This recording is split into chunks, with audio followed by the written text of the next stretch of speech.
All right, I'm back again with some new releases. The links and timestamps for each of the books will be down in the description, as well as a link to sign up if you're an author and want to put your book in front of me.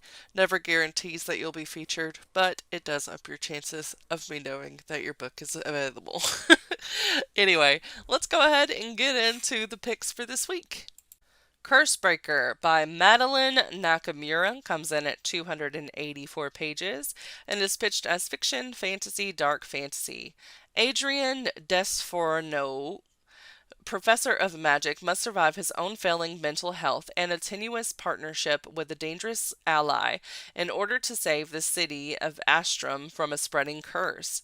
Adrian, professor of magic and disgraced ex-physician, has discovered a conspiracy. Someone is inflicting magical comas on the inhabitants of the massive city of Astrum, and no one knows how or why. Caught between a faction of scheming magical academics and an explosive schism in the ranks of the Astrum's power-hungry military, Adrian is swallowed by the growing chaos alongside Gennady, an unruly, damaged young soldier, and Malise, a brilliant healer, and Adrian's best friend. Adrian searches for a way to stop the spreading curse before the city implodes. He must survive his own bipolar disorder, his self-destructive tendencies, and his entanglements with the man who doesn't love him back. Flight Plan by Eric Walters. This is part of the world of the Rule of Three, which is super exciting. I do have that series. I have not read it yet. I did read like the first chapter a long time ago, and it will definitely be a 5 star because it's dystopian and it's fast paced and it's first person, and I just love the writing style. So, yeah, definitely looking forward to this one. But anyway, it comes in at 320 pages and is pitched as young adult fiction, action, and adventure. In this YA thriller, 13-year-old Jamie's flight is just taking off when all technology fails, plunging the world into chaos. After the pilot manages to land the plane safely, Jamie sets out on the perilous 1,200-mile journey home with the flight crew and a small group of determined passengers. When all technology breaks down and he's far from home, 13-year-old Jamie learns he's stronger and braver than he thought he was in this dystopian adventure. 13-year-old Jamie's plane is just taking off when something goes wrong, terribly wrong. The lights go out, communications halt, and the engine stops. After a bumpy landing, Jamie realizes it's not just his flight. All the other planes have been grounded too, and every car on the road has stopped in its tracks.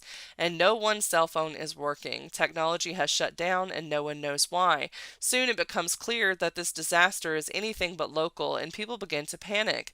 Jamie is now stranded 1,200 miles away from home, and the world is in chaos. With the help of the plane's flight crew, a group of fellow passengers, and a rescued dog named Godzilla, Jamie must make the long, perilous journey home.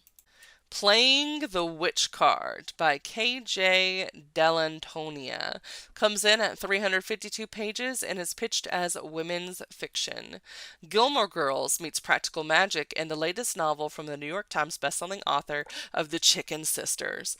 She gave up on magic, but magic didn't give up on her. 3 generations of magic, 2 rogue exes, 1 tarot deck, and the perfect recipe for chaos. Flair Hardwick knows 3 things: magic is real, love isn't, and relying on either ends in disaster.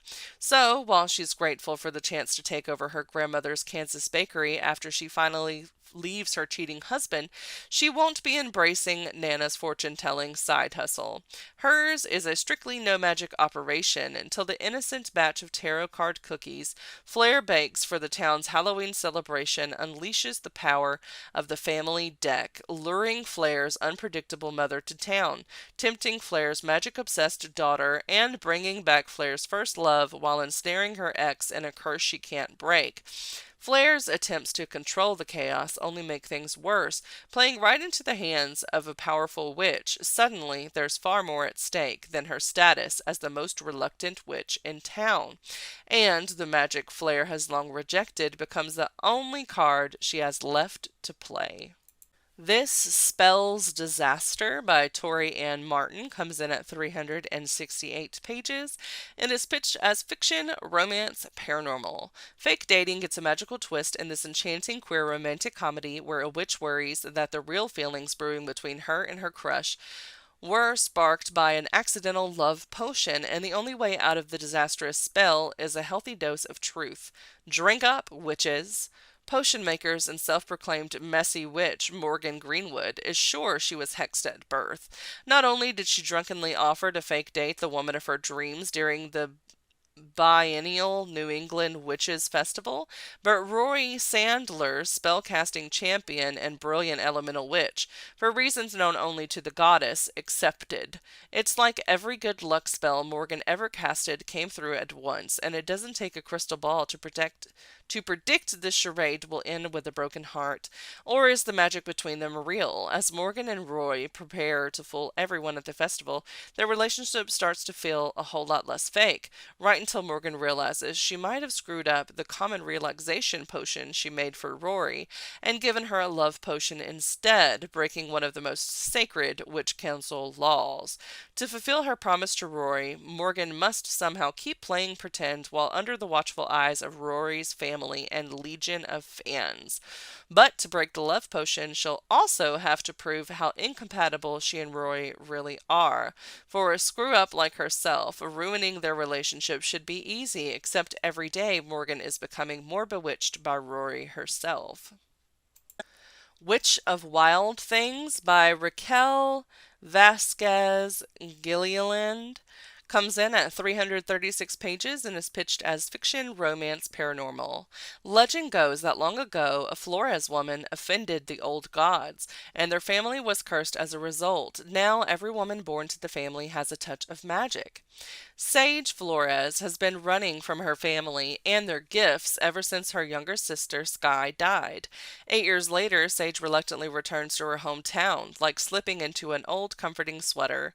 Sage takes back her job at Cranberry Rose Company and uses her ability to communicate with plants to discover unusual heritage specimens in the surrounding lands. What should be a simple task is complicated by her partner in botany sleuthing, Tennessee Reyes. He broke her heart in high school and she never fully recovered. Working together is reminding her of all their past tender, genuine moments, and new feelings for this mature, sexy man are starting to take root in her heart.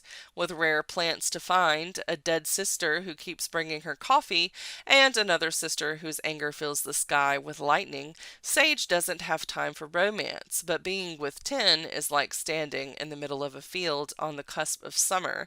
Thunderstorm on the cusp of a summer thunderstorm, supercharged and inevitable. All right, that's all the books I have for this week. Don't forget to like, subscribe, share with friends, and leave a comment down below to let me know which of these books you plan on checking out, or if there's a different book that was not featured that you're planning on reading this week. And I will see you all next time. Bye!